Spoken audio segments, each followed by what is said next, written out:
Assalamualaikum warahmatullahi wabarakatuh. Alhamdulillahirabbil alamin. Wassalatu wassalamu ala asyrafil anbiya'i wal mursalin wa ala alihi washabbihi rasulillahi ajma'in. Asyhadu an la ilaha illallah wa asyhadu anna Muhammadan abduhu wa rasuluh la nabiyya ba'dah. Para tamu dan tamu sekali, marilah kita panjatkan puji syukur kepada Allah Subhanahu wa taala atas karunia yang diberikan Allah kepada kita sampai dengan saat ini. Selawat beriring salam kita kirimkan kepada junjungan kita Nabi besar Muhammad sallallahu alaihi wasallam. Allahumma sholli ala Sayyidina Muhammad wa ala ali Sayyidina Muhammad. Kaum muslimin, kaum muslimat, sidang jemaah yang berbahagia. Aduh, awak dengar cerita ataupun berita ataupun awak mencari langsung. Aduh, orang nak lalu nak mulai jam 9 malam, jam 10 malam dan sebagainya. Ya, ketika dimatikan oleh Allah segala aktivitasnya kecuali bernafas, dan kemudian Allah bangunkan kembali di pagi hari. Ada yang bangunnya pagi, ada yang sudah siang, dan ada yang siang-siang sekali. Itulah. Bapak-bapak, ibu-ibu, kaum muslimin, sidang jamaah yang berbahagia. Kini ko awak mengaji ataupun mau ulang-ulang kaji namanya. Apa namanya? Nan kalau ambo sendiri, ya memang mungkin panitia ataupun pengurus masjid keliru mungkin memilih atau menunjuk meminta ambo untuk naik ke atas mimbar kuah. Bakok mantun kan ikut kecil orang Bukit Tinggi, bakok mantun nan ambo lulus di pendidikan terakhir di ekonomi UNAN. Ekonomi Universitas Andalas itu tahun 2002 lulusnya. Kuliah mulai tahun 1997, jadi 5 tahun. Jadi ndak loh kurang 4 tahun dan 3,5 awak 5 tahun. Tuh diminta lah mau dek pengurus naik ke atas mimbar ko magi seketek tausiah. Kira-kira nang kawak bahas, kira-kira nak bahas dengan orang yang tamatan ekonomi. Kan kau apakah awak akan membahas tentang minyak goreng nang kini langka kecil orang kan? Barabuk-rabuk minyak goreng kecil orang Solo. Atau awak membahas tentang orang yang akan tangani atau orang yang akan keroyok, bisa jadi kan. Nyo masalahnya ada jo sangkut-sangkut je itu loh. Sangkut-sangkut je itu alah panah orang ya kan, alah apa namun ndak tentu nang kadi-gari lain nampak orang nambah masalah-masalah nam muncul bakal leperan di TV misalnya kan. Basobo dinyo. Di karoyoknya itu nang kak bahas kini. Kan ikut pertanyaannya kak. Ibu bapak-bapak, nambah para hadirin sekalian, jangan terlalu cameh. Bagi nalai gak tahu perjalanan hidup ambo seketek-seketek ya ndak pernah jo ambo lulus sekolah di yang berurusan jo pendidikan agama. Di sanawiyah itu madrasah aliyah. Jadi mungkin nang kemagiah apa namo tausiah lah kini namo entah kan itu orang nan anggaplah orang nan tamat dari madrasah aliyah. Jadi mau ulang-ulang kaji, mengalang-alang kaji kita malam ko nan kaji itu juga yang kata dengar ada awaknya. Cuma kadang-kadang awak lupa. Kadang-kadang awak lupa. Jadi mungkin kaji ko lah pernah terdengar atau lah dalam penganah bana, jadi awak ulang-ulang balik dalam rangka beribadah menambah ilmu pengetahuan. Jadi apa-apa ibu-ibu kaum muslimin, sidang jamaah yang berbahagia, apa judul ceramah anak manku kini? Kan iko Jadi awak ambil ikuko dari ambo ambil jo kutipan dari kawan ambo. Dia tu kawan ambo pernah dulu baca ceramah lo kan. Jadi memboras itu menarik. Jadi untuk kita sampaikan. Jadi kaji kan sampai menyampaikan dari zaman Rasulullah sampai ke para sahabat, para tabi'in, tarikab, apa namanya ke orang-orang ahli-ahli hadis yang membelajar ilmu hadis atau ilmu sunnah segala macam lah namanya kan. Sampailah kini ke awak. Jadi model itulah kaji ko turun temurun dan sesuai dengan pemahaman ataupun kama awak memahami metode mengaji ko. Judul ceramah kita kini ko adalah ciri-ciri orang elok, ciri-ciri orang baik dalam pandangan Allah. Kan iko dalam pandangan Allah kau kaji kau ndak dalam pandangan manusia. Kok mantun secara makin tinggi kan? Karena kalau wak buat cerita dalam pandangan manusia itu beko tak kicuh wak. Tak kicuh wak. Sebab manusia ko bisa memoles apapun yang menginginkan dan membuat orang tu tertipu dengan penampilan ataupun dengan hal-hal yang membuat orang takjub kayaknya. Padahal sebenarnya ndak model itu. Realnya ndak model itu gitu. Contoh yang paling murah awak cari. Contoh yang paling murah untuk mengubah sesuatu itu yang membuat orang tu kira-kira takjub jawab tentang berpakaian. Ya tak? Berpakaian kau paling mudah membuat orang tertipu. Kini awak berpakaian metal, namanya kan metal, cabik-cabik, enak. Tiba di panggung agak turun ke bawah celana awak kan. Mulai anak muda lah namanya cik orang kan. Jadi awak ingin merubah image awak bisa dalam besok pagi awak baik bali jubah, awak baik bali sorban, awak pakai. Mungkin orang menyangka, kebanyakan orang menyangka, oh lah tu baik pajako je. Itu yang paling mudah contoh dan agihan kalau hanya awak mencari dari sisi pandangan manusia. Itu. Banyak hal gitu kan, banyak hal seperti contohnya mau diambil lah kan dompet tabah isi karateh kan pada piti nak do kan kadang galak lai ya kan. Mbak model penyair-penyair rawak di Minangkabau menyebut kan bantu saya nang galak tapi hati menangis. Kok tepo ikut itulah kira-kira kesimpulan dari syair-syair mereka tu kan. Jadi balik awak ke judul awak tadi ciri-ciri orang baik dalam pandangan Allah. Yang pertama kita bahas tentang ciri-ciri orang tu. Yang pertama hatinya barasiah. Bahas cara mencari hati orang barasiah gitu. Ini kan jadi apanya kan jadi pertanyaan. Tentu setiap ada pernyataan ataupun sesuatu hal yang diungkapkan ada asbab dan akibat ataupun ada asal muasalnya kok timbul kata-kata model itu. Kan itu Bapak Ibu. Jadi maka hati barasiah kun ndak ada dewa dalam hati awak tu sifat iri, dengki, hati yang takut hanya kepada Allah dan tidak takut kepada makhluk. Dengan arti apa? Meminta segala sesuatunya itu ya kepada Allah, tidak kepada manusia. Tidak tergantung dengan keinginan manusia ataupun berharap kepada manusia. Jadi kira-kira itulah penjabarannya secara singkat apa maknanya hati nambarasiah. Yang kedua, awak cuba meniru Rasulullah, artinya menjadikan Rasulullah itu sebagai suri tauladan kita dalam kehidupan sehari-hari. Bisakah awak akan seperti Rasulullah? Kan itu pertanyaannya. Tidak, karena meniru Rasulullah itu semampunya gitu. Artinya jangan awak terpasut dengan hati yang tidak nyaman awak dengan hal yang mau itu gitu. Awak baransua mencoba apa akhlak Rasulullah tu. Banyak akhlak Rasulullah tu. Rasulullah tu berakhlak.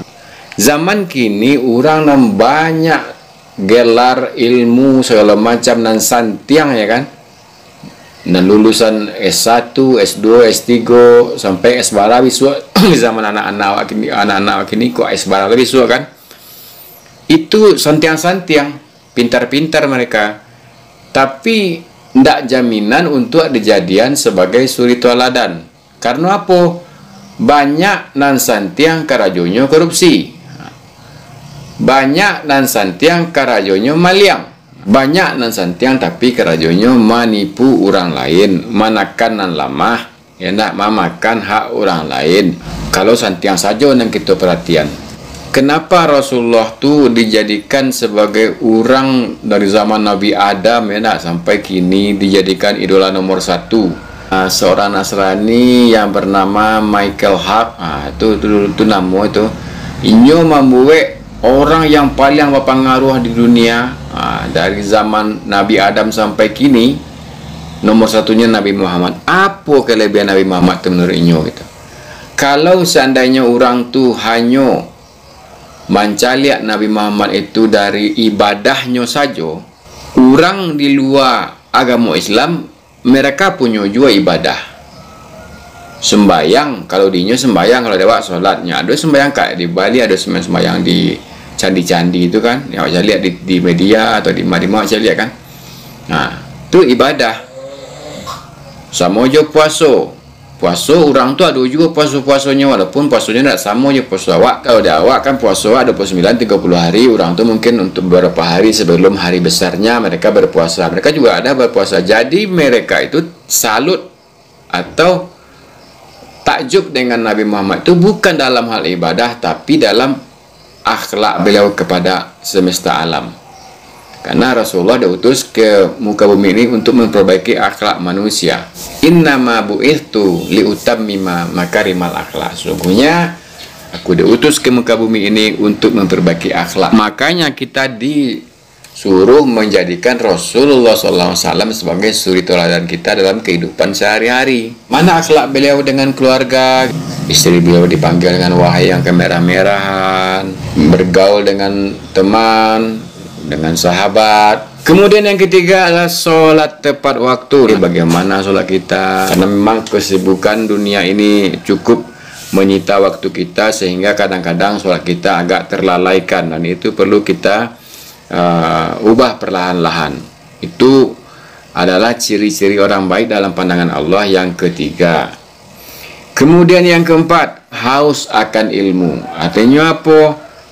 Ilmu itu seperti air mengalir ke tempat yang lebih rendah. Semakin orang tu berilmu, semakin inyo tu memahami dengan adanya perbedaan, tidak menganggap orang lain rendah, remeh. Artinya tidak ada rasa sombong dalam dirinya, ya, karena dalam kesombongan itu tidak akan menambah ilmunya. Karena dia sudah merasa pintar, sudah merasa ilmunya banyak, sehingga dia tidak menambah ilmu. Yang kelima itu tawaduk. Artinya apa? Tawaduk kau perlu pahami itu awak merasa rendah hati. Awak mempunyai perasaan yang rendah hati, bukan rendah diri. Kalau rendah diri kita merasa baper, kecil anak muda kini kan baper membawa teka perasaan, terlalu melo, sedih-sedih senak pikiran, sementara banyak nikmat Allah yang harus awak syukuri. Nah, kemudian awak semangat untuk menjalani hidup dan kehidupan awak.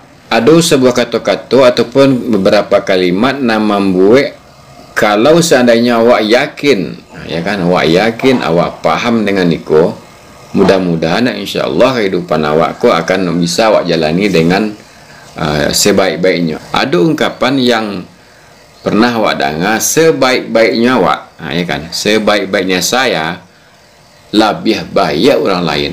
Saya elok-eloknya awak kan, lebih elok orang lain nyawa. Tu seburuk-buruk orang lain, buruk ada yang lain nyawa. Itu awak perlu awak tanamkan kepada awak.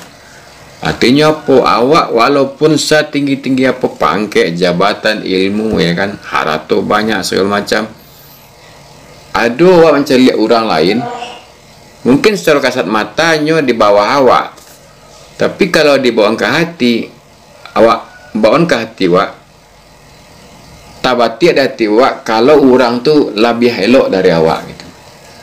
Karena apa? Orang yang banyak, segala banyak itu nanti hisapnya dia itu kan banyak pun lama hisapnya kalau ditanya. Orang yang mungkin di dalam pandangan awak itu tidak ada apa-apa. Mereka tidak banyak dipertanyakan nanti di akhirat. Yang mungkin kita anggap dia tidak ada apa-apanya, tidak ada mengerti, tidak katantu diangku, tidak katantu dapat ada. Tapi jangan salah, beliau orang yang dulu dari kita mengenal la ilaha illallah Muhammad Rasulullah. Ya kan? Itu kalau kita memandangkan seperti itu, kita tidak akan pernah merendahkan orang lain, tidak akan pernah menjatuhkan orang lain, dan kita akan merasa rendah hati terhadap siapapun yang kita temui. Begitupun dengan anak muda yang kita temui, anak muda yang mungkin secara keilmuan mereka masih hijau, masih seumur jagung istilahnya kan. Jangan pernah dianggap remeh mereka tidak ada apa-apanya, karena jangan salah, anak muda yang kita lihat itu dosanya mungkin belum sebanyak kita yang sudah hidup lumayan lama dari mereka. Jadi mereka lebih baik dalam segi jumlah dosa mereka yang belum terlalu banyak dibandingkan dengan kita.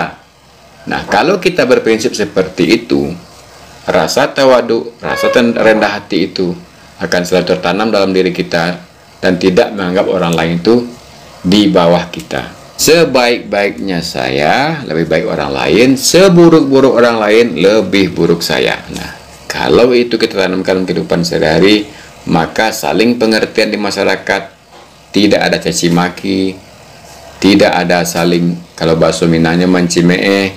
Nah, itu akan terhindar kita dari hal yang demikian.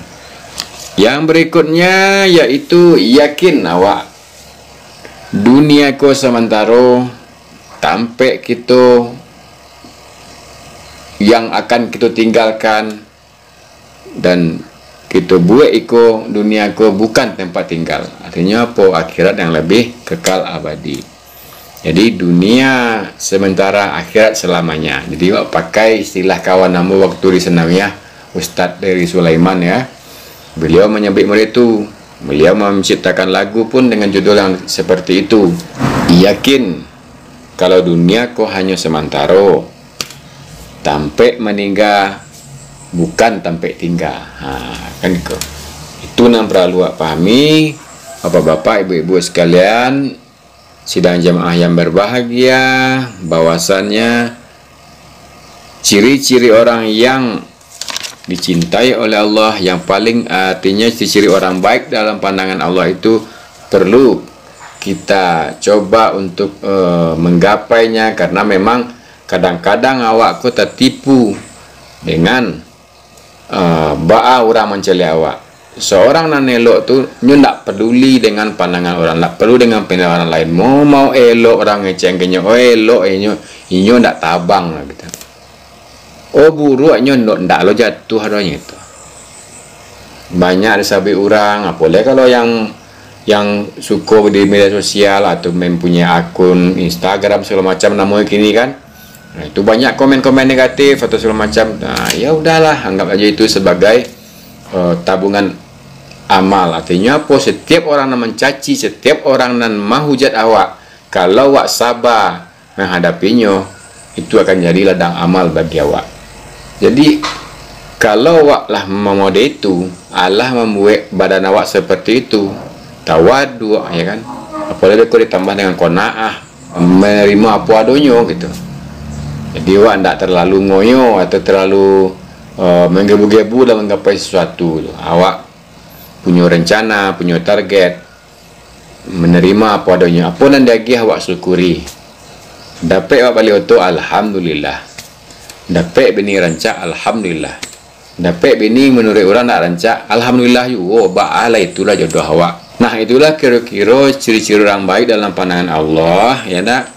Mudah-mudahan apa yang awak sampaikan tadi itu ada manfaat untuk kita bersama. Mudah-mudahan apa yang awak sampaikan tadi kok nak akan masuk sadonyo, ada juga tekanan-tekanan agak bara buah dari apa yang awak sampaikan tadi. Mudah-mudahan menjadilah amal ibadah bagi kita nama dengar. Dan hamba pun sebagai menyampaikan ada juga hal-hal yang perlu wa ambil, ya kan, terutama manfaat untuk diri hamba sendiri dan juga untuk awak sadualahnya. Jadi Bapak Ibu sekalian, mohon maaf kalau ada kata-kata yang kurang ditampaknya, kurang elok ditampaknya. Salah dan jangga, mohon maaf. Billahi taufik wal hidayah. Assalamualaikum warahmatullahi wabarakatuh.